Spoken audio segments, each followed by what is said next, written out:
Saludos y qué bueno que estás con nosotros. Escuchas el podcast de Verdad y Fe, donde equipamos embajadores de Cristo. En este podcast recibirás herramientas útiles que te ayudarán a defender el Evangelio.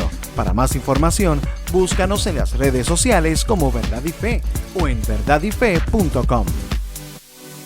Saludos y bienvenidos nuevamente a otro episodio de Verdad y Fe. Mi nombre es Rick Lipset, yo soy el director de este Ministerio de Apologética Cristiana. Nos puedes conseguir estos episodios, puedes conseguirlos en Facebook, en Instagram y también puedes suscribirte a nuestro podcast. Lo encuentras en Spotify, en Apple Podcast y en tu plataforma favorita de podcasts. Nos puedes encontrar allí y suscribirte, y también puedes compartirlo con tus hermanos de la iglesia o con tus amigos. Pueden ser tema de conversación.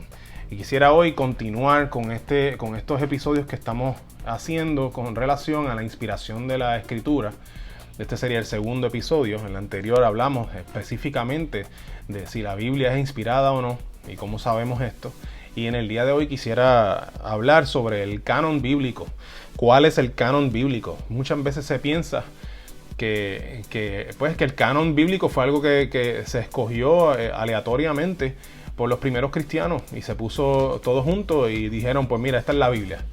Pero eso lo que demuestra es una falta de conocimiento de cómo se hizo todos estos procesos, porque definitivamente no fue así. Tradicionalmente para los judíos, lo que nosotros llamamos el Antiguo Testamento, era la Biblia que Jesús utilizaba, era dividida en ciertos libros específicos, ¿verdad? Estaba la ley, que estaba compuesta por Génesis, Éxodo, Levítico, Números y Deuteronomio, que son los primeros 5 libros de la Biblia que se le adjudican a Moisés. Estaban los profetas, que ahí está Josué, Jueces, Primera y Segunda de Samuel, Primera y Segunda de Reyes, Isaías, Jeremías, Ezequiel y también los 12 profetas menores. Y también están los Salmos y Proverbios, que en los Salmos y Proverbios, pues obviamente están los Salmos.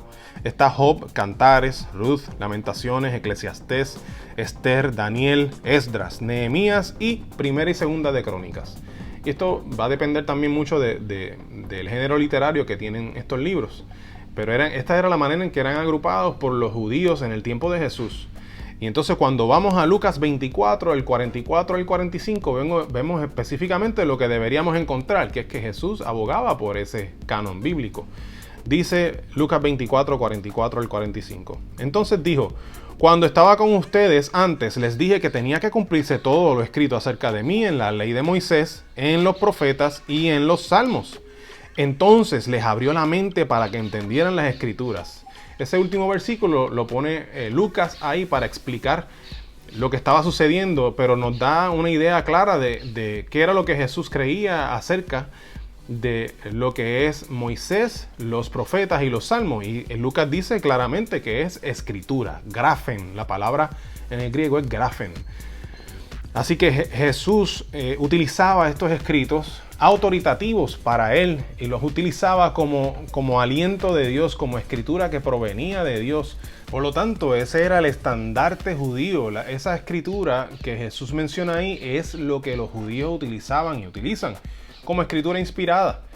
Y aunque en el contexto local de ese texto, que Jesús está ahí hablando con sus discípulos mientras caminan hacia Emaús, Él les está mostrando a través de las escrituras cómo el Mesías tenía que sufrir y morir, ¿verdad? Y el plan de Dios que estaba ya puesto en lo que ellos conocen como la Biblia, ¿verdad? En la Torá, ya había sido explicado por Dios. Dios había dado su propósito para ese Mesías y Jesús se lo estaba explicando a ellos. Pero aunque ese es el contexto local, podemos entender que definitivamente Jesús aceptaba esos textos como autoritativos, que los aceptaba como inspiración de Dios, porque si no, no los estaría utilizando. Si no, les hubiese dicho a ellos que no creyeran en la Biblia o algo alrededor de su ministerio. Pero Jesús utiliza en varias ocasiones utiliza los escritos judíos, lo que nosotros conocemos como el Antiguo Testamento, y los utiliza como aliento de Dios, como inspirado por Dios. Y entonces con relación al Antiguo Testamento, el canon sería ese, ¿verdad? La ley, los profetas, salmos y proverbios, que ya se los detallé al principio. Pero con relación al Nuevo Testamento, entonces, ¿cómo surgió el Nuevo Testamento? Bueno, pues el Nuevo Testamento tenemos que recordar que fue los cristianos siguiendo el mandato de Jesús de ir por todo el mundo predicando el Evangelio. Y mientras esto sucedía, pues los apóstoles o los discípulos de los apóstoles escribían lo que los apóstoles enseñaban. Cosa de que tenían el sello o la aprobación apostólica aquellos escritos que estaban comenzando a escribir. O sea, los apóstoles lo que comisionaron para escribir, o lo que escribieron, si se puede decir así, fueron las enseñanzas de Jesús, lo que aprendieron de Jesús en ese tiempo en que estuvieron caminando con Él. Que era precisamente lo que Jesús les había dicho, que una vez Él se fuera, el Espíritu Santo iba a venir y les iba a recordar todo lo que Él les enseñó. Y específicamente eso fue lo que sucedió. Les recordó todo lo que Él les enseñó y lo pusieron por escrito. Y es bien curioso porque Pedro, que fue a quien Jesús dejó para liderar el inicio de este movimiento, ¿verdad? De este cristianismo, Pedro dice en su segunda carta, en 2 de Pedro 3, 15 y 16, habla sobre los escritos de Pablo y dice que esos escritos de Pablo son grafen. Cuando habla de los escritos de Pablo, habla de que son escritura, usa la misma palabra que se utilizaba cuando se hablaba de lo que nosotros conocemos como el Antiguo Testamento. Ponía el Antiguo Testamento en términos iguales con lo que eran los escritos de Pablo. Y entonces cuando vamos a Pablo, bien curioso, en 1 de Timoteo 5:18, encontramos que Pablo utiliza una cita sacada del Antiguo Testamento, pero entonces la une a una cita sacada de los escritos de Lucas, del Evangelio de Lucas, y las pone las dos juntas y las llama escritura. Significa que para la mente de Pablo, para el entendimiento de Pablo, del apóstol Pablo, los escritos de Lucas eran autoritativos, eran inspirados. Así que ahí, como mínimo, tendríamos las cartas de Pablo, el Evangelio de Lucas y el libro de Hechos de los Apóstoles. Lo tendríamos como mínimo, como inspirado por Dios.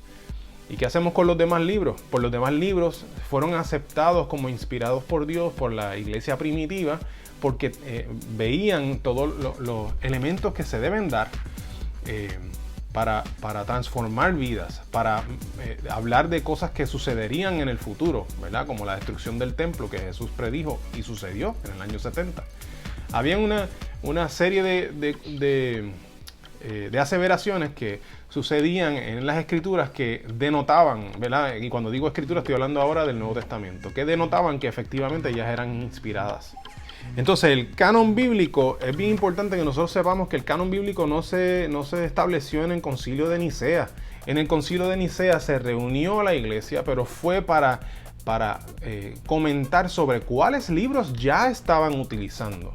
O sea que no se sentaron en una mesa a decidir cuáles libros serían los inspirados, sino que fue una reunión donde se reconoció los libros que ya estaban impactando gente, transformando vidas.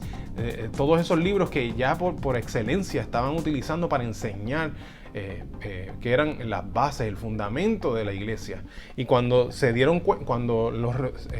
tuvieron estas conversaciones, se dieron cuenta de que los libros que estaban utilizando diferentes iglesias eran los mismos libros, eran los escritos de Juan, los escritos de Mateo, de Marcos, las cartas de Pablo, etcétera, etcétera. Entonces llegaron a la conclusión, pues definitivamente, pues estos son los libros inspirados por Dios, los reconocieron, no fue que los nombraron, los reconocieron y los pusieron por escrito y los dejaron ahí para en posteridad, para las futuras generaciones supieran cuál fue la palabra de Dios. Esa fue la razón del Concilio de Nicea. Las Biblias que utilizan regularmente, lo que se conoce como el protestantismo, tienen 66 libros versus los libros que contiene una Biblia que se le llama, la verdad, una Biblia católica, que contiene más libros.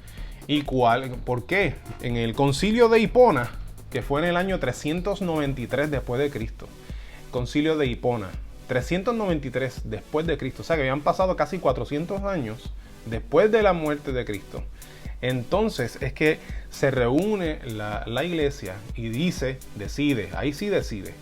que estos libros que eran históricos, que tenían valor histórico, que estaban eran en esos 400 años donde no hubo profecía, ¿verdad? Que van entre Malaquías y Mateo en nuestras Biblias. En ese espacio de 400 años que Dios no había dado profecía, se habían escrito una literatura judía que tiene valor histórico. Entonces la iglesia en ese concilio decide definitivamente incluirlos como canon bíblico. Habían diferentes facciones dentro de la iglesia católica que no estaban de acuerdo con esto, y de hecho se tardaron más de una década en poder establecer de que definitivamente eso lo vamos a incluir en las Biblias, ¿verdad? Esa es la postura de ellos, y hasta que lo incluyeron.